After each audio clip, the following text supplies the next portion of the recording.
CIET NCERT द्वारा प्रस्तुत है कक्षा 6 की गणित की पाठ्यपुस्तक का ध्वनि पाठ। अध्याय 1 अपनी संख्याओं की जानकारी। पृष्ठ 8। प्रयास कीजिए।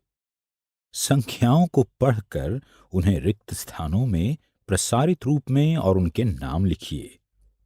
संख्या 300,000। संख्या का नाम 3 लाख। प्रसारित रूप 3 गुणा 1 लाख। संख्या 350,000। संख्या का नाम 3,50,000। प्रसारित रूप 3 गुणा 1 लाख जमा 5 गुणा 10,000। संख्या 353,500। संख्या का नाम 3,53,500। प्रसारित रूप 3 गुणा 1 लाख जमा 5 गुणा 10,000 जमा 3 गुणा 1,000 जमा 5 गुणा 100। संख्या 457,928। संख्या का नाम डैश। प्रसारित रूप डैश। संख्या 407,928। संख्या का नाम डैश। प्रसारित रूप डैश। संख्या 400,829। संख्या का नाम डैश। प्रसारित रूप डैश। संख्या 400,029। संख्या का नाम डैश। प्रसारित रूप डैश। 1.2.6 बड़ी संख्याएं। यदि हम 6 अंकों की सबसे बड़ी संख्या में 1 जोड़ें तो हमें 7 अंकों की सबसे छोटी संख्या प्राप्त होती है, जिसे 10 लाख कहते हैं। 6 अंकों की सबसे बड़ी संख्या और 7 अंकों की सबसे छोटी संख्या लिखिए। 7 अंकों की सबसे बड़ी संख्या और 8 अंकों की सबसे छोटी संख्या लिखिए। 8 अंकों की सबसे छोटी संख्या 1 करोड़ है। प्रतिरूप को पूरा कीजिए। 9 जमा 1 बराबर 10। 99 जमा 1 बराबर 100। 999 जमा 1 बराबर डैश। 9,999 जमा 1 बराबर डैश। 99,999 जमा 1 बराबर डैश। 9,99,999 जमा 1 बराबर डैश। 99,99,999 जमा 1 बराबर 1 करोड़। याद रखिए, 100 बराबर 10 दहाइयाँ। 1,000 बराबर 10 100 बराबर 100 दहाइयाँ। 1 लाख बराबर 100,000 बराबर 1,100। 1 करोड़ बराबर 100 लाख बराबर 10,000। प्रयास कीजिए। 1 10 घटा 1 क्या है? 2 100 घटा 1 क्या है? 3 10,000 घटा 1 क्या है?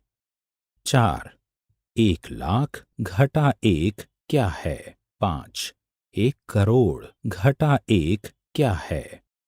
संकेत। प्रतिरूप को पहचानिए। पृष्ठ 9। अनेक विभिन्न स्थितियों में हमारे सम्मुख बड़ी संख्याएं आती हैं। उदाहरणार्थ, आपकी कक्षा के बच्चों की संख्या 2 अंकों की होगी, जबकि आपके स्कूल के कुल बच्चों की संख्या 3 या 4 अंकों की होगी। पास के शहर में रहने वाले लोगों की संख्या और अधिक बड़ी होगी। क्या यह 5 या 6 या 7 अंकों की संख्या है? क्या आप अपने राज्य में रहने वाले लोगों की संख्या के बारे में जानते हैं? इस संख्या में कितने अंक होंगे? गेहूं से भरी एक बोरी में दानों यानी ग्रेन्स की संख्या क्या होगी? ये एक 5 अंकों की संख्या या 6 अंकों की संख्या या और बड़ी संख्या होगी? प्रयास कीजिए। 1, ऐसे 5 उदाहरण दीजिए जहां गिनी जाने वाली वस्तुओं की संख्या 6 अंकों की संख्या से अधिक होगी। 2, 6 अंकों की सबसे बड़ी संख्या से प्रारंभ करते हुए अवरोही क्रम में पिछली 5 संख्याएं लिखिए। 3, 8 अंकों की सबसे छोटी संख्या से प्रारंभ करते हुए आरोही क्रम में अगली 5 संख्याएं लिखिए और उन्हें पढ़िए। 1.2.7 बड़ी संख्याएं पढ़ने और लिखने में एक सहायता। यहां दी गई संख्याओं को पढ़ने का प्रयत्न कीजिए। ए 279453, बी 50355472, सी 1527000375, डी 40350894। क्या आपको कुछ कठिनाई हुई? आपको ऐसा करने में क्या कठिनाई हुई? कभी कभी बड़ी संख्याओं के पढ़ने और लिखने में कुछ सूचक यानी इंडिकेटर्स लगे होते हैं। शगुफ्ता भी सूचकों का प्रयोग करती है जो उसे बड़ी संख्याओं को पढ़ने और लिखने में सहायता करते हैं। उसके ये सूचक संख्याओं को प्रसारित रूप से लिखने में भी सहायक होते हैं। उदाहरणार्थ, वो 257 में इकाई के स्थान, दहाई के स्थान और 100 के स्थान पर अंकों को ज्ञात करके उन्हें सारणी में O, T और H के नीचे इस प्रकार से लिखती है: H 2, T 5, O 7। प्रसारित रूप 2 गुणा 100 जमा 5 गुणा 10 जमा 7 गुणा 1। इसी प्रकार 2902 के लिए वो प्राप्त करती है TH 2, H 9, T 0, O 2। प्रसारित रूप 2 गुणा 1000 जमा 9 गुणा 100 जमा 0 गुणा 10 जमा 2 गुणा 1।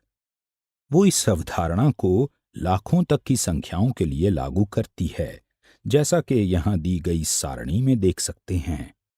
हम इन्हें शगुफ्ता के खाने या बॉक्स यानी बॉक्सेस कहेंगे। ध्यान से रिक्त स्थानों पर छूटी हुई प्रविष्टियों को भरिए। पृष्ठ 10, संख्या 734543, TLA रिक्त, LA 7, TTH 3, TH 4, H 5, T 4, O 3। संख्या नाम 7,34,543। प्रसारित रूप डैश। संख्या 3275829, TLA 3, LA 2, TTH 7, TH 5, H 8, T 2, O 9। संख्या नाम डैश। प्रसारित रूप 3 गुणा 10 लाख जमा 2 गुणा 1 लाख जमा 7 गुणा 10,000 जमा 5 गुणा 1000 जमा 8 गुणा 100 जमा 2 गुणा 10 जमा 9 गुणा 1। इसी प्रकार हम करोड़ों तक की संख्याओं को सम्मिलित कर सकते हैं, जैसा कि यहां दिखाया गया है। संख्या 257345443, TCR रिक्त, CR 2, TLA 5, LA 7, TTH 3, TH4 H5 T4 O3 संख्या नाम डैश संख्या 6532758829 TCR 6 CR 5 TLA 3 LA 2 TTH 7 TH 5 H 8 T 2 O 9 संख्या नाम 65,32,75,829। आप संख्याओं को प्रसारित रूप में लिखने के लिए अन्य तालिकाओं का प्रारूप भी बना सकते हैं। अल्प विरामों यानी कॉमास का प्रयोग। आपने ध्यान दिया होगा कि यहां दी गई तालिकाओं में बड़ी संख्याओं के लिखने में हमने अल्प विरामों का प्रयोग किया है। बड़ी संख्याओं को पढ़ने और लिखने में अल्प विराम हमारी बड़ी सहायता करते हैं। संख्यांकन की भारतीय पद्धति यानी इंडियन सिस्टम ऑफ न्यूमरेशन में हम इकाई, दहाई, सौ यानी सैकड़ा, हजारों का प्रयोग करते हैं तथा आगे लाखों और करोड़ों का प्रयोग करते हैं। हजारों, लाखों और करोड़ों को प्रदर्शित करने के लिए अल्प विरामों का प्रयोग किया जाता है। पहला अल्प विराम 100 के स्थान यानी दाएं से चलते हुए तीसरे अंक के बाद आता है और हजारों को प्रदर्शित करता है। दूसरा अल्प विराम अगले दो अंकों यानी दाएं से पांचवें अंक के बाद आता है। ये 10,000 के स्थान के बाद आता है और लाखों को प्रदर्शित करता है। तीसरा अल्प विराम अन्य दो अंकों यानी दाएं से सातवें अंक के बाद आता है। ये 10 लाख के स्थान के बाद आता है और करोड़ों को प्रदर्शित करता है। उदाहरणार्थ 5080159 332407881 7270502। संख्याओं के नाम लिखते समय हम अल्प विरामों का प्रयोग नहीं करते हैं। यहां दी हुई संख्याओं को पढ़ने का प्रयत्न कीजिए। इसी रूप में 5 और संख्याओं को लिखिए और फिर उन्हें पढ़िए। पृष्ठ 11 अंतर्राष्ट्रीय संख्यांकन पद्धति। संख्यांकन की अंतर्राष्ट्रीय यानी इंटरनेशनल पद्धति में इकाई, दहाई, सौ, हजारों और आगे मिलियनों यानी मिलियंस का प्रयोग किया जाता है। हजारों और मिलियनों को प्रदर्शित करने के लिए अल्प विरामों का प्रयोग किया जाता है। अल्प विराम दाएं से प्रत्येक तीसरे अंक के बाद आता है। पहला अल्प विराम हजारों को प्रदर्शित करता है और दूसरा अल्प विराम मिलियनों को प्रदर्शित करता है।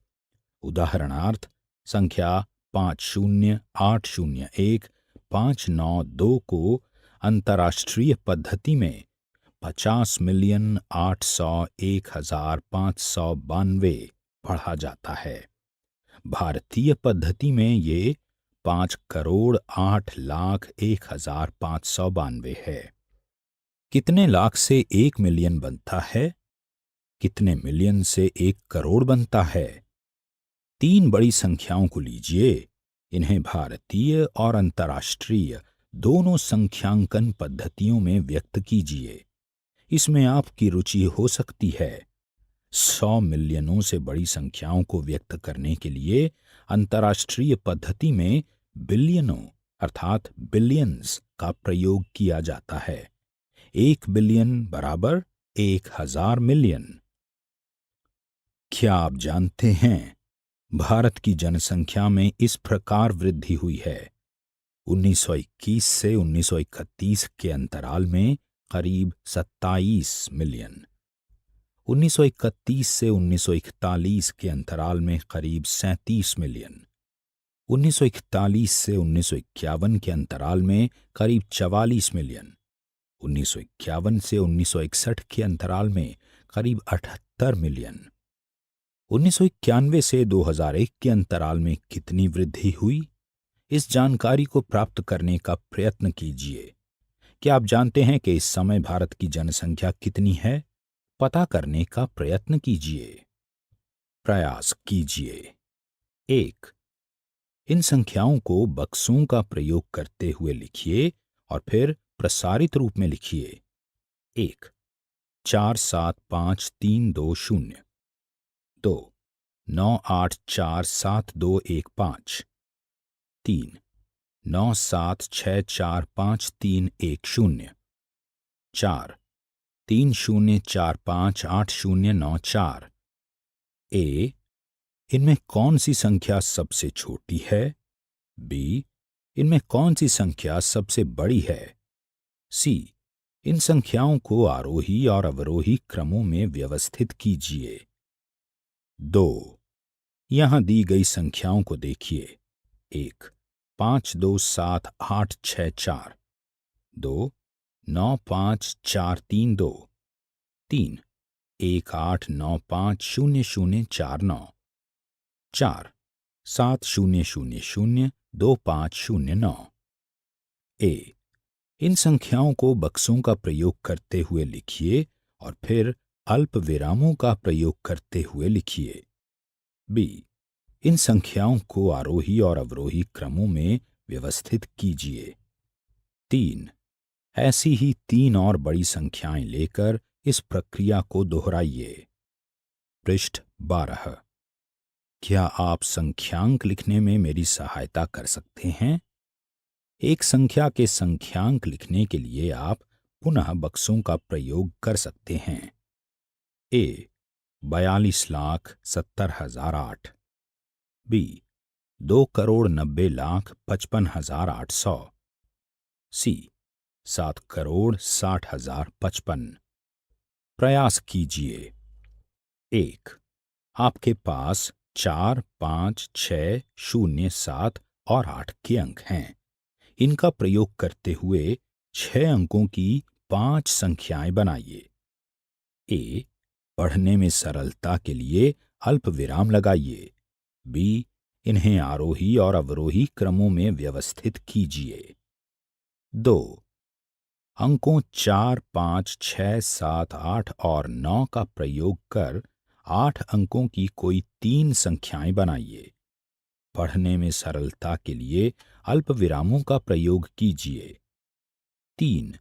अंकों 3, 0 और 4 का प्रयोग कर 6 अंकों की 5 संख्याएं बनाइए। अल्प विरामों का भी प्रयोग कीजिए। प्रश्नावली 1.1। 1। रिक्त स्थानों को भरिए। ए 1,00,000 बराबर डैश 10,000।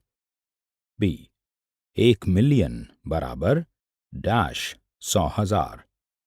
सी 1,00,00,000 बराबर डैश 10,00,000। डी 1,00,00,000 बराबर डैश मिलियन। ई 1,000,000 बराबर डैश लाख। 2। सही स्थानों पर अल्प विराम लगाते हुए संख्यांकों को लिखिए। ए 73,75,307। बी 9,05,41,। सी 7,52,21,302। डी 58,423,202। ई 23,30,010। 3। उपयुक्त स्थानों पर अल्प विराम लगाइए और संख्या नामों को भारतीय संख्यांकन पद्धति में लिखिए। ए 87595762। बी 854628 सी 999000046। डी 98432701। 4। उपयुक्त स्थानों पर अल्प विराम लगाइए और संख्या नामों को अंतर्राष्ट्रीय संख्यांकन पद्धति में लिखिए। ए 78921092। बी 7452283। सी 9998510 डी 48049831। पृष्ठ 13। 1.3 व्यावहारिक प्रयोग में बड़ी संख्याएं। पिछली कक्षाओं में हम पढ़ चुके हैं कि लंबाई के एक मात्रक या इकाई यूनिट के लिए सेंटीमीटर का प्रयोग किया जाता है। पेंसिल की लंबाई, अपनी पुस्तक या अभ्यास पुस्तिका की चौड़ाई इत्यादि मापने के लिए हम सेंटीमीटर का प्रयोग करते हैं। हमारे रूलर पर सेंटीमीटर के चिन्ह अंकित होते हैं, परंतु एक पेंसिल की मोटाई मापने के लिए हम पाते हैं कि सेंटीमीटर एक बड़ा मात्रक है। अतः पेंसिल की मोटाई दर्शाने के लिए हम एक छोटे मात्रक मिलीमीटर का प्रयोग करते हैं। 10 मिलीमीटर बराबर 1 सेंटीमीटर। अपनी कक्षा के कमरे की लंबाई या स्कूल के भवन की लंबाई मापने के लिए हम पाते हैं कि सेंटीमीटर एक बहुत छोटा मात्रक है। अतः इस कार्य के लिए हम मीटर का प्रयोग करते हैं। 1 मीटर बराबर 100 सेंटीमीटर बराबर 1000 मिलीमीटर। यदि हमें दो शहरों जैसे दिल्ली मुंबई या दिल्ली कोलकाता के बीच की दूरियां बतानी हों तो मीटर भी एक बहुत छोटा मात्रक होता है। इसके लिए हम एक बड़े मात्रक किलोमीटर का प्रयोग करते हैं। 1 किलोमीटर बराबर 1000 मीटर। कितने मिलीमीटरों से 1 किलोमीटर बनता है? चूंकि 1 मीटर बराबर 1000 मिलीमीटर, इसलिए 1 किलोमीटर बराबर 1000 मीटर बराबर 1000 गुणा 1000 मिलीमीटर बराबर 10 लाख मिलीमीटर। प्रयास कीजिए। 1 कितने सेंटीमीटरों से 1 किलोमीटर बनता है? 2 भारत के 5 बड़े शहरों के नाम लिखिए, उनकी जनसंख्या पता कीजिए। इन शहरों में से प्रत्येक युग्म शहरों के बीच की दूरी भी किलोमीटरों में पता कीजिए। हम बाजार में गेहूं या चावल खरीदने जाते हैं। हम इन्हें किलोग्राम में खरीदते हैं, परंतु अदरक या मिर्च जैसी वस्तुओं की हमें अधिक मात्रा में आवश्यकता नहीं होती है। हम इन्हें ग्राम में खरीदते हैं। हम जानते हैं कि 1 किलोग्राम बराबर 1000 ग्राम। बीमार पड़ने पर जो दवाई की गोली ली जाती है, क्या उसके भार पर कभी आपने ध्यान दिया है? ये बहुत कम होता है।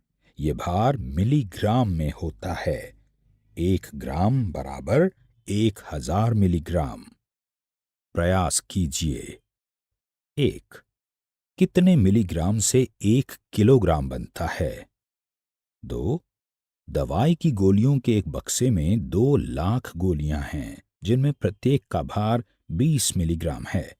इस बक्से में रखी सभी गोलियों का कुल भार ग्रामों में कितना है और किलोग्रामों में कितना है? पृष्ठ 14। पानी वाली एक साधारण बाल्टी की धारिता यानी कैपेसिटी प्रायः कितनी होती है? ये प्रायः 20 लीटर होती है। धारिता को लीटर में दर्शाया जाता है, परंतु कभी कभी हमें एक छोटे मात्रक की भी आवश्यकता पड़ती है। ये मात्रक मिलीलीटर है। बालों के तेल, सफाई करने वाले द्रव या एक सॉफ्ट ड्रिंक यानी पेय की बोतलों पर जो मात्रा लिखी होती है, वो उनके अंदर भरे द्रव की मात्रा को मिलीलीटर में दर्शाती है। 1 लीटर बराबर 1000 मिलीलीटर। ध्यान दीजिए कि इन सभी मात्रकों में हम कुछ सर्वनिष्ठ शब्दों जैसे किलो, मिली और सेंटी को पाते हैं। आपको याद रखना चाहिए कि किलो का अर्थ है 1000 और ये इनमें सबसे बड़ा है, और मिली का अर्थ है 1000वां भाग और ये सबसे छोटा है। किलो 1000 गुना दर्शाता है, जबकि मिली 1000वां भाग दर्शाता है, अर्थात 1 किलोग्राम बराबर 1000 ग्राम और 1 ग्राम बराबर 1000 मिलीग्राम है। इसी प्रकार सेंटी 100वां भाग दर्शाता है, अर्थात 1 मीटर बराबर 100 सेंटीमीटर है। प्रयास कीजिए। एक बस ने अपनी यात्रा प्रारंभ की और 60 किलोमीटर प्रति घंटा की चाल से विभिन्न स्थानों पर पहुंची। इस यात्रा को यहाँ दर्शाया गया है। यहाँ हम बस की यात्रा का एक चित्र देख सकते हैं जिसमें वो ए से बी, बी से सी, सी से डी, डी से ई, ई से एफ, एफ से जी और जी से ए बिंदु तक वापस आई है।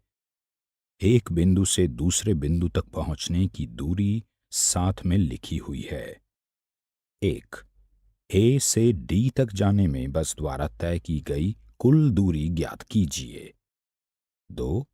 डी से जी तक जाने में बस द्वारा तय की गई कुल दूरी ज्ञात कीजिए। 3. बस द्वारा तय की गई कुल दूरी ज्ञात कीजिए। 4. क्या आप सी से डी तक और डी से ई तक की दूरियों का अंतर ज्ञात कर सकते हैं? 5.